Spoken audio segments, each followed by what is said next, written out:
Welcome to session 6 of developing desktop application using Java and databases. आज के इस session के अंदर हम एडिट ऑपरेशन को डिस्कस करेंगे। इससे पहले हम तीन ऑपरेशंस क्रिएट, रिट्रीव और डिलीट का ऑपरेशन पढ़ चुके हैं। तो सबसे पहले हम जाके जो एडिट की क्यूरी है उसको समझ लेते हैं और फिर हम इसकी इम्प्लीमेंटेशन जावा के थ्रू देख लेंगे। तो उस क्यूरी को अंडरस्टैंड करने के लिए हम जैम्प को ओपन करेंगे और जैम्प में माईएसक्यूएल को, और माईएसक्यूएल में आपने अपनी पर्टिकुलर डाटाबेस और उसके अंदर जो टेबल जिसके ऊपर हम करंट ऑपरेशन परफॉर्म कर रहे हैं वो डिपार्टमेंट का है, तो ये मैंने डिपार्टमेंट का टेबल सेलेक्ट किया हुआ है। एसक्यूएल सेक्शन में जाएंगे। एसक्यूएल सेक्शन में जाने के बाद हम सबसे पहले अंडरस्टैंड कर लेते हैं कि एडिट की क्यूरी हम कैसे लिखा करेंगे। तो अगर हमने किसी भी रिकॉर्ड को एडिट करना है तो क्यूरी आप कुछ ऐसे लिखेंगे, अपडेट, उसके बाद आपने टेबल का नाम लिखना है, तो टेबल का नाम मेरे पास डिपार्टमेंट है, एंड देन आप यहाँ पे यूज़ करेंगे सेट का कीवर्ड, और सेट के कीवर्ड में आपने फील्ड्स बतानी है। तो लेट से मेरे पास डिपार्टमेंट में अंदर कौन कौन सी फील्ड्स हैं जो कि मैं चेंज कर सकता हूँ, तो हम डिपार्टमेंट्स के कॉलम्स देख लेते हैं। मेरे पास यहाँ पे दो कॉलम्स हैं, एक आईडी का है और एक नेम का है। आईडी जो है बेसिकली वो प्राइमरी की है, तो हम इसको एडिट नहीं कर सकते हैं, ये ऑटो सेट होती है। सो बेसिकली ये कॉलम है नेम का, मैं इसको चेंज कर सकता हूँ, तो मैं यहाँ पे बता दूंगा नेम का कॉलम है मेरे पास, एंड देन मुझे बतानी है वैल्यूज़ कि नेम के अगेंस्ट मुझे नई वैल्यू क्या सेट करनी है। सो लेट से मेरे पास कुछ ऑलरेडी डिपार्टमेंट्स वहाँ पे एग्जिस्ट करते हैं और मैं यहाँ पे उनमें से किसी एक डिपार्टमेंट का नेम चेंज करना चाहता हूँ, तो मैं डिपार्टमेंट का नेम कर रहा हूँ यहाँ पे एजुकेशन। और देन एक और इम्पॉर्टेंट इसके अंदर क्लॉज आएगा जिसको आपने मिस नहीं करना, और वो है वेयर का क्लॉज। सो ये दोनों क्लॉज इंपॉर्टेंट है।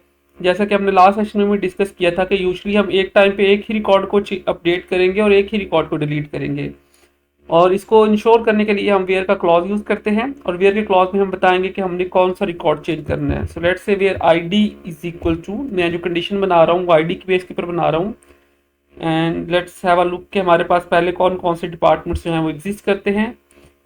तो हम उनमें से किसी एक की आईडी को पिक करके उस रिकॉर्ड को चेंज कर देते हैं। सो लेट्स से मेरे पास ये 9th आईडी के ऊपर टेस्ट पड़ा हुआ है, तो टेस्ट को मैं चेंज कर रहा हूँ एजुकेशन के साथ, तो मैं यहाँ पे आईडी की वैल्यू 9 पास करूँगा।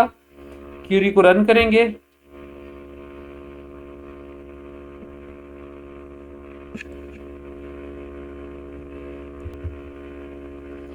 Sorry, there is a minor error in syntax. Actually हम यहाँ पे सेट नेम इस तरह वैल्यूज पास नहीं करते हैं, हम set name is equal to करते हैं, माय मिस्टेक।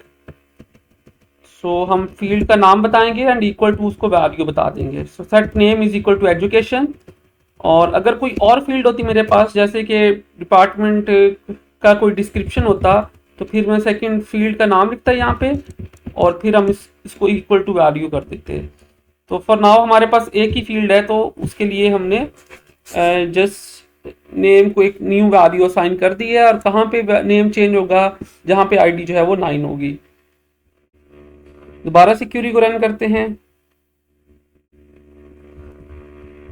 इस रिकॉर्ड को आके रिफ्रेश करते हैं, एंड यस हमारा जो 9th वाला रिकॉर्ड है वो अपडेट हो चुका है।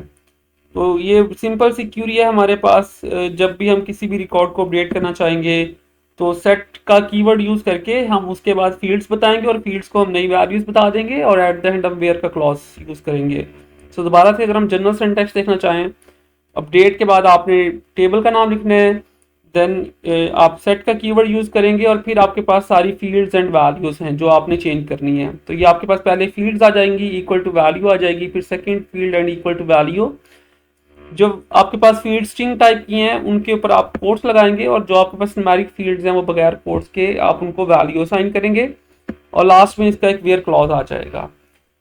तो ये हमारी अपडेट की क्यूरी हो गई है। अब हम इसको इक्लिप्स में जाके इसकी इम्प्लीमेंटेशन देख लेते हैं थ्रू जावा के। तो ये इम्प्लीमेंट कैसे होगा, हम पहले उस सिनेरियो को डिस्कस कर लेंगे इन जर्नल, और फिर हम उसका कोड देख लेते हैं। तो एडिट की फंक्शनैलिटी के लिए हम सेम इसी फॉर्म को यूज़ करेंगे जहाँ पे हमने बाकी ऑपरेशन भी अपने रखे हुए हैं, एंड द आइडिया इज के हम जिस रिकॉर्ड को एडिट करना चाहेंगे, हम उस रिकॉर्ड की सिलेक्शन यहाँ पे अलाउ करेंगे यूजर को। लेट्स से यूजर अगर एजुकेशन को एडिट करना चाहता है तो वो एजुकेशन को सिलेक्ट करेगा, और जब वो एजुकेशन को सिलेक्ट करेगा तो यहाँ पे हम एजुकेशन के इन फील्ड्स के अंदर उनकी वैल्यू सेट कर देंगे। फॉर एग्जांपल अगर उसने ये वाली रो सेलेक्ट की है तो यहाँ पे आईडी 9 आ जाएगी और डिपार्टमेंट का नेम इसके अंदर एजुकेशन आ जाएगा। एंड लेट्स से यूजर ने अब इसको चेंज करना है तो यूजर यहाँ से एजुकेशन हटा के एक नई वैल्यू लिखेगा और फिर यहाँ पे इस अपडेट वाले बटन पे क्लिक करेगा तो प्रीवियस वैल्यू नई वैल्यू से रिप्लेस हो जाएगी। तो यूजर को सबसे पहले अलाउ करना है कि वो जिस भी रो को चेंज करना चाहे वो उसको सिलेक्ट करे और वो वाली रो यहाँ पे आके फील्ड हो जाए, और फिर यूजर पुराने वाली वैल्यूज को यहाँ से हटा के नई वैल्यू इनपुट कर सकता है या पहले वाली वैल्यू के अंदर भी कोई चेंज वो कर सकता है। तो हमारा पहला ऑब्जेक्टिव ये है कि हमने इन वैल्यूज के थ्रू ये वाला फॉर्म फिल करना है। तो यूजर जो रो सिलेक्ट करेगा ये हमारा फॉर्म ऑटो फिल हो जाएगा, और जब ये फॉर्म ऑटो फिल हो जाएगा एंड देन यूजर अपडेट पे क्लिक करेगा फिर हमारा अपडेट का इवेंट चलेगा, और वो अपडेट का इवेंट क्या करेगा कि यूजर की इन नई वैल्यूज को पुरानी वाली वैल्यू से रिप्लेस कर देगा जहां जहां यूजर ने कुछ चेंज किया होगा।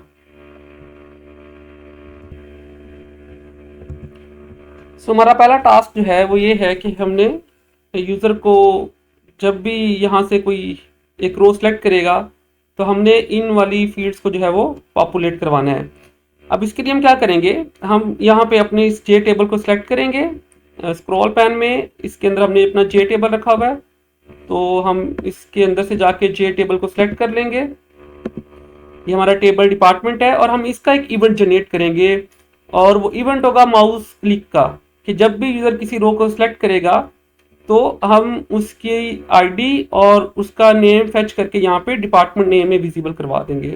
तो मैं यहाँ प्रॉपर्टीज वाली विंडोज में जाके यहाँ से शो इवेंट्स को सिलेक्ट कर लेता हूँ, और शो इवेंट्स में हम यहाँ पे जाते हैं माउस इवेंट्स के अंदर,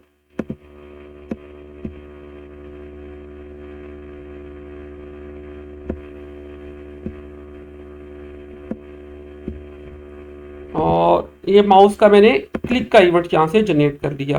तो आप यहाँ पे क्लिक करेंगे तो ये माउस का क्लिक का इवेंट जनरेट हो जाएगा। तो अब हमें सबसे पहले क्या करना है, हमें अपनी जो करंट रो है जिसको यूजर ने सिलेक्ट की है हमें उसको फेच करना है। तो उसके लिए हमारे पास सबसे पहले टेबल का नाम लिखेंगे, तो मेरे पास टेबल का नाम है TBL डिपार्टमेंट, और इसका मेरे पास मेथड है गेट सिलेक्टेड रो के नाम से। तो ये मेथड करंटली जो रो है उसको सिलेक्ट करके हमें ला के दे देगा, उसका रेफरेंस ला के दे देगा। तो हमने इसको एक वेरिएबल में स्टोर कर दिया विच इज इंट ऑफ रो। अब हमने इस रो के अंदर से दो चीजें फेच कर दी हैं, एक तो हमने आईडी फेच करनी है और एक हमने नेम फेच करना है। तो मैं दो वेरिएबल और क्रिएट कर लेता हूँ, एक वेरिएबल इंट ऑफ आईडी के नाम से जिसको हम वैल्यू साइन कर देंगे, और एक वेरिएबल हम यूज कर लेते हैं स्ट्रिंग ऑफ नेम के नाम से। तो ये लास्ट टाइम हमने जब डिलीट की फंक्शनैलिटी परफॉर्म की थी तब भी हमने देखा था कि हम इस पूरी रो के अंदर से कोई स्पेसिफिक जो वैल्यू है वो कैसे गेट कर सकते हैं। जैसे कि इस रो के अंदर दो वैल्यूज हैं, तो अब अगर हमने उन दोनों को इंडिविजुअली फेच करना है तो उनको हम कैसे फेच करेंगे। हमारे पास एक और फंक्शन है which is TBL department dot get value at, और इसको हम दो चीजें बताएंगे। पहली चीज हम रो बताएंगे जो हमने ऑलरेडी फेच की हुई है, और दूसरा चीज हम इसको कॉलम बताएंगे। तो हमारा जो पहला कॉलम है वो 0 है, तो यहाँ पे ये कॉलम आ जाएगा। इसको टाइप कास्ट करना पड़ेगा टू स्ट्रिंग के अंदर, और फिर हम इस पूरे को टाइप कास्ट कर देंगे इंट के अंदर।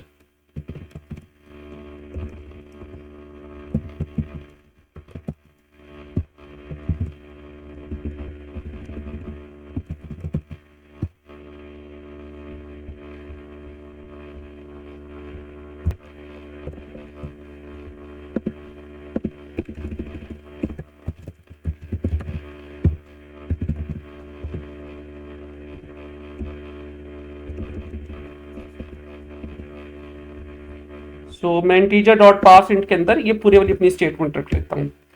तो यहाँ से मेरे पास आईडी आ जाएगी, और दूसरी चीज मैंने नेम फेच करनी है, तो मैं इसी को कॉपी पेस्ट करूंगा यहाँ से, क्योंकि इसको टाइप कास्ट करने की जरूरत नहीं है, वो ऑलरेडी स्ट्रिंग के अंदर है। इक्वल टू करेंगे और यहाँ पे 0 की प्लेस पे हम 1 कर देंगे। ये हमारे पास जो दोनों वैल्यूज हैं वो फैच होके आ गई हैं, हमारे पास आईडी भी आ गया और हमारे पास नेम भी आ गया है। अब ये दोनों वैल्यूज हमने टेबल्स के अंदर फील्ड्स में सेट करनी है, तो हम फील्ड्स के नाम देख लेते हैं। हमारे पास पहली जो फील्ड है उसका नाम टेक्स्ट आईडी है, तो मैं इसको चेंज, हाँ ठीक है, ये टेक्स्ट आईडी है और ये मेरे पास टेक्स्ट डिपार्टमेंट है। मैं इसका नाम टेक्स्ट डिपार्टमेंट ही रहने देता हूँ, इसका नाम टेक्स्ट आईडी रहने देता हूँ। तब हमने करना क्या है कि हम सोर्स विंडो में जाएंगे,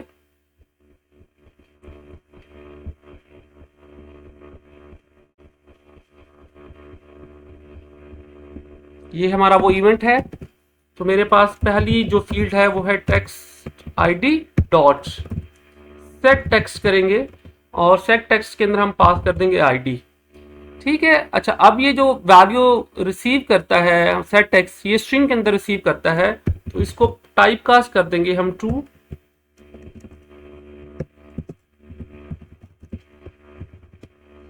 स्ट्रिंग के अंदर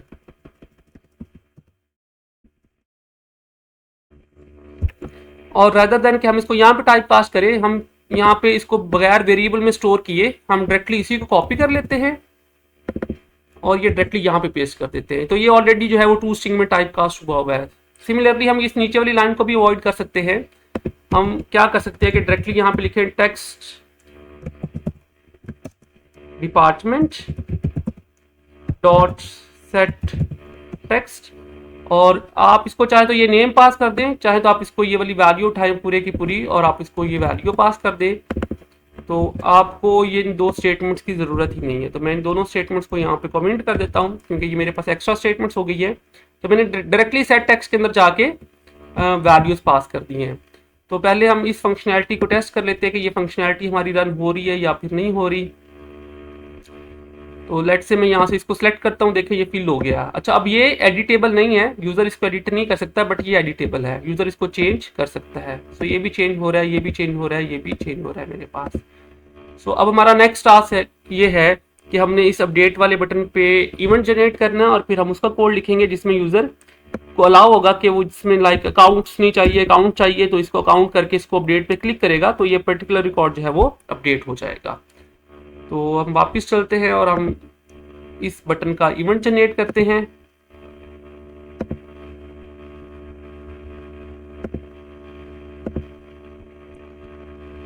ये मेरे पास अपडेट वाला इवेंट है। हम इसका ट्राई कैच का ब्लॉक बना लेते हैं।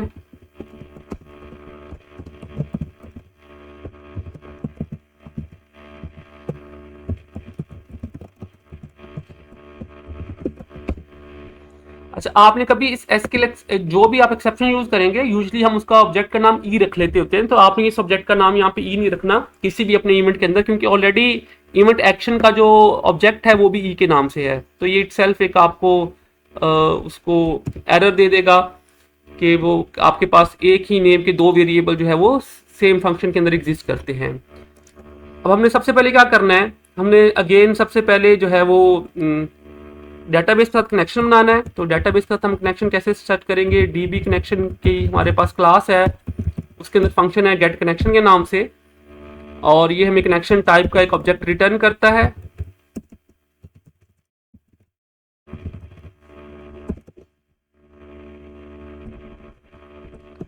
उसके बाद स्टेटमेंट क्लास का एक ऑब्जेक्ट आ जाएगा।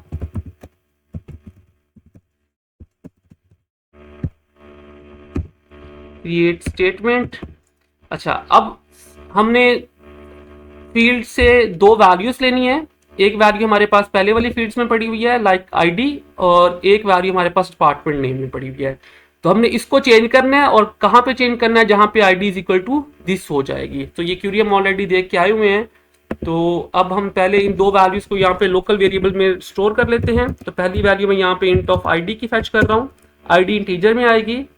तो मेरे पास टेक्स्ट फील्ड का नाम जो है वो text ID dot get text और ये बाय डिफॉल्ट आपको वैल्यू स्ट्रिंग में देगा, तो इसको टाइप कास्ट करनी पड़ेगी इंटीजर डॉट पार्स इंट और ये ब्रैकेट्स के अंदर आप इसको रख लेंगे तो ये पार्स हो जाएगा। सेकेंडली हमने नेम फैच करना है, string of name is equal to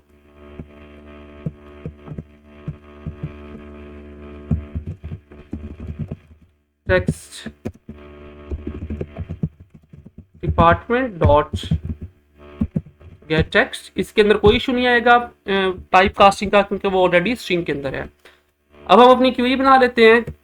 Curie हमारी स्ट्रिंग के अंदर आ जाएगी, इज इक्वल टू क्यूरी है हमारी अपडेट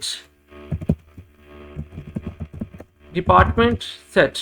हमने क्या सेट करना है, हमने name is equal to set करना है दिस वन नेम जो हमने ऊपर फेच किया हुआ है। तो अब इसके लिए हम यहाँ पे पहले यूज करेंगे सिंगल कोट, फिर सिंगल कोट के अंदर डबल कोट और फिर ये प्लस प्लस का साइन। तो मेरे पास यहाँ पे वेरिएबल आ जाएगा नेम का, एंड देन आगे वेयर का क्लॉज आ जाएगा, where ID is equal to. अब हमारे पास क्योंकि क्यूरी यहाँ पे खत्म हो गई है तो हम डायरेक्टली यहाँ पे प्लस के ऑपरेटर से यहाँ पे आईडी लिख देंगे। सो ये हमारी पूरी क्यूरी हो जाएगी। और अब हमने इस क्यूरी को रन करना है, तो क्यूरी को रन करने के लिए हम स्टेटमेंट को यूज करेंगे।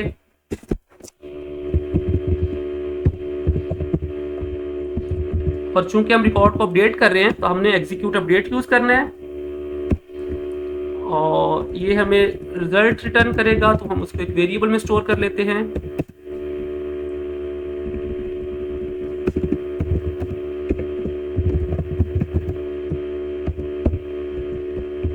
दैट मीन कि क्यूरी सक्सेसफुली रन हो गई है। अगर रिजल्ट की वैल्यू ग्रेटर देन 0 आ जाती है तो हम यूजर को यहाँ पे एक मैसेज दे देते हैं। मैसेज हमने ऑलरेडी भी बनाए हुए हैं, मैं वहां से कुछ कॉपी कर लेता हूं।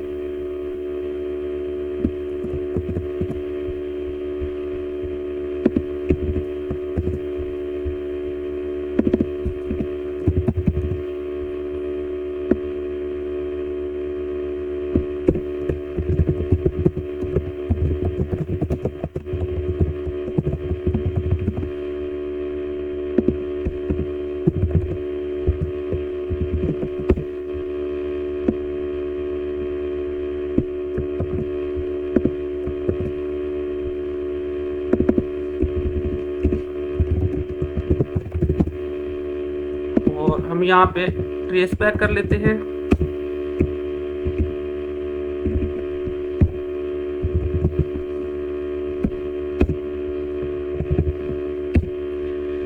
ऑलराइट, सो ये हमारा फंक्शन जो है वो कंप्लीट हो गया। हमने उसको फील्ड्स को फिल किया और फील्ड से ही वैल्यूज लेके हमने अपनी क्यूरी कंप्लीट कर ली है।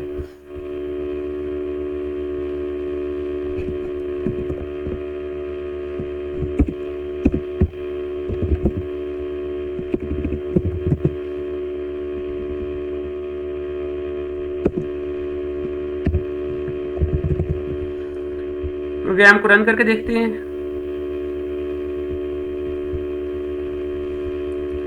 लेट्स से HR को सिलेक्ट किया और हमने इसको चेंज कर दिया ह्यूमन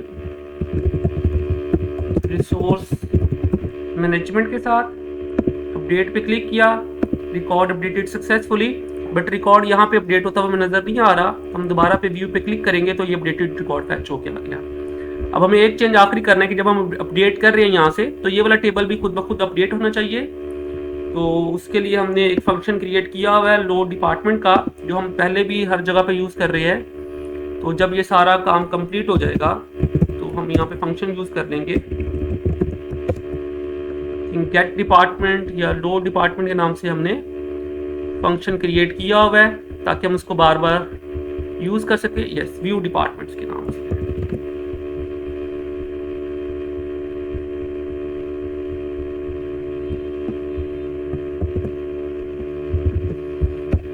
तो जैसे एडिट की फंक्शनैलिटी कंप्लीट होगी तो ये फंक्शन कॉल हो जाएगा और जो टेबल है हमारा उसमें अपडेटेड रिकॉर्ड आ जाएगा। तो मैन्युफैक्चरिंग को सिलेक्ट किया मैंने, एंड लेट से मेरे पास 2 मैन्युफैक्चरिंग है। तो ये मैन्युफैक्चरिंग 1 है,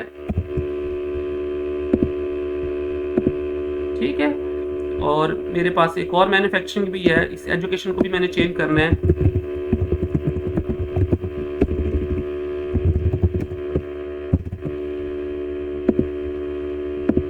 तो ये भी अपडेट हो गया मेरे पास। तो अब हमारे पास ये सारी फंक्शनैलिटीज जो है वो कंप्लीट हो गई हैं, और एक आखिरी फंक्शनैलिटी क्लियर की है, हम इसको भी राइट कर लेते हैं। ताकि यूज़र जब यहाँ पे न्यू रिकॉर्ड क्रिएट करना चाहे तो पहले वो फॉर्म क्लियर कर लेगा। वापस डिज़ाइन पे जाते हैं, क्लियर पे क्लिक किया। क्लियर का काम क्या है, सबसे पहले सारी टेक्स्ट फील्ड को एम्प्टी करना। तो मेरे पास 2 टेक्स्ट फील्ड है यहाँ पे, text id dot set text को एम्प्टी कर दें आप, और इसी तरह टेक्स्ट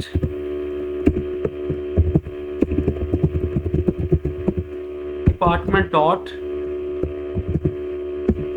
सेट टेक्स्ट को भी हम एम्प्टी कर देते हैं।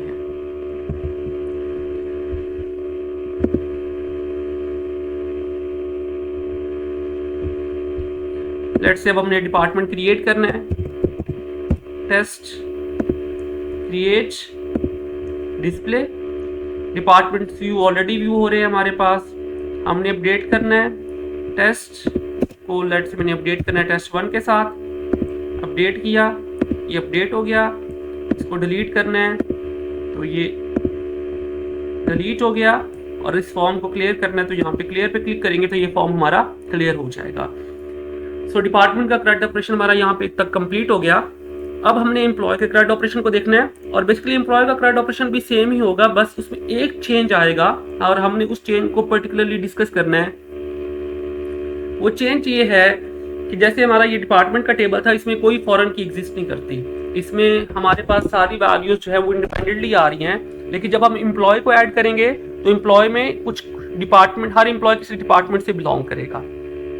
तो वहां पे हमने जो एक सिनेरियो कवर करना है वो ये है कि जब हम क्रिएट करेंगे, सबसे पहले जब हम यहाँ पे क्रिएट करना चाहेंगे तो यूजर को हमने डिपार्टमेंट्स दिखाने हैं, और इन्हीं डिपार्टमेंट्स में से ही यूजर कोई डिपार्टमेंट चूज कर सकता है। तो यूजर खुद टाइप नहीं करेगा, हमें डिपार्टमेंट्स को यहाँ पे पहले लोड करना होगा, और फिर वहां से कोई यूजर डिपार्टमेंट जो है वो सिलेक्ट करके क्रिएट कर सकता है। फिर डाटाबेस में हमें उस डिपार्टमेंट की आईडी सेव करनी होगी। लेट्स से अगर पहला एम्प्लॉय जो है वो HR का है तो हमें आईडी उसके अगेंस्ट 3 सेव करनी है। तो चूंकि वहां पे हम आईडीज को मेंटेन कर रहे हैं फॉर नॉर्मलाइजेशन। इसी तरह जब हम व्यू पे क्लिक करेंगे तो हमें 2 टेबल से रिकॉर्ड फेच करके लेके आना पड़ेगा। हमें एम्प्लॉय वाले टेबल में से एम्प्लॉय, और हर एम्प्लॉय जिस डिपार्टमेंट से बिलोंग करता है हमारे पास उसकी आईडी है, बट हमने टेबल के अंदर उसका नेम दिखाना है, तो हमें उसका नेम फेच करके लेके आना पड़ेगा। तो यहाँ पे फिर हम ज्वाइन यूज करते हैं, सिंपल क्यूरी के साथ हम ज्वाइंस लगाएंगे जो कि 2 टेबल से एक साथ डाटा फेच करके लेके आएगा। सिमिलरली जब हम अपडेट करेंगे तो उसमें सिंपल यही क्राइटेरिया आएगा, कुछ चेंज नहीं होगा क्योंकि टेबल के अंदर सिर्फ की अपडेट होनी है, बाकी कुछ अपडेट नहीं होना, और डिलीट का केस भी सेम यही रहेगा। तो ये 2 फंक्शनैलिटीज ऐसी हैं थोड़ी डिफरेंट होंगी, और फिर आपके आगे जितने भी फॉर्म्स आएंगे उनमें यही वाली जो फंक्शनैलिटीज हैं वो रिपीट हो जाएंगी, कोई नया सिनेरियो नहीं आएगा। तो हम एक सेशन और नेक्स्ट कर लेंगे जिसके अंदर हम ये जो 2 ऑपरेशंस हैं, पर्टिकुलरली क्रिएट एंड व्यू, जिसके अंदर हमने फॉरेन की को हैंडल करना है जो कि किसी और टेबल की प्राइमरी की है, तो इन ऑपरेशंस को हम डिस्कस कर लेंगे। सो होपफुली ये पूरी सीरीज आपके लिए हेल्पफुल होगी कि आप कैसे डेटाबेस को यूज़ करके और आप इवेंट्स को यूज़ करके और by writing this event handler आप जो है कंप्लीट डेस्कटॉप एप्लीकेशन बना सकते हैं। बाकी फॉर्म्स को आप जितना मर्जी डिटेल में लेके जाना चाहें, इट्स योर चॉइस कि आप रेदर देन कि ये सारे काम एक ही फॉर्म के ऊपर हैंडल करें, आप इस हर टास्क के लिए एक अलग फॉर्म क्रिएट करके दे दें यूज़र को, ताकि वो जो है वो एक डेडिकेटेडली फॉर्म हो उसके पास हर टास्क को परफॉर्म करने के लिए। हमारे पास चूंकि यहाँ पे डाटा कम है तो फ़र्क नहीं पड़ रहा, बट अगर डाटा बहुत ज़्यादा होता मेरे पास तो मैं व्यू का ये काम किसी सेपरेट फॉर्म के ऊपर जाके करता मैं। So that's it for today, next video में मिलते हैं। Thank you.